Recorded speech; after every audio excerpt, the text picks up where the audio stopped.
Dmitry, the grizzled Russian veteran, asked, "Are you sure you can deal with the gaming interface to the program? Some people of the older generation are uncomfortable with the new graphics and high-definition interfaces.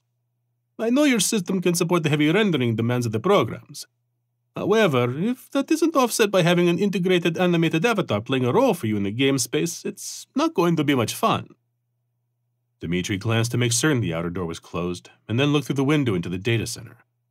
The posh office befitting his title boasted huge furniture suited to older European tastes, and the darker colors favored by ostentatious men.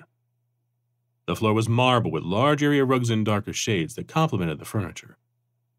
The heavy drapes on the single large window overlooking the garden were open, letting in natural light.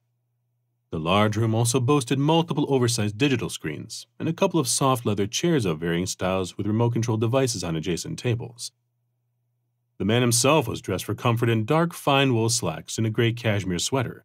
It was near the color of his well-cut hair.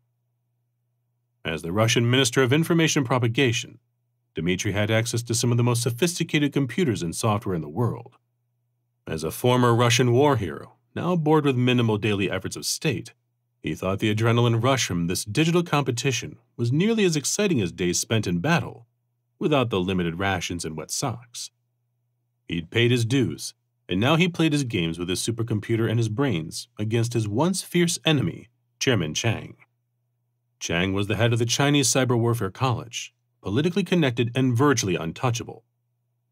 Dmitry battled the old goat for many years with differing battle strategies, both winning and losing at different times. Now, they were more like global associates that knew how to work their respective countries' politics and resources for personal gain. They used one another as needed to reach their dutiful goals.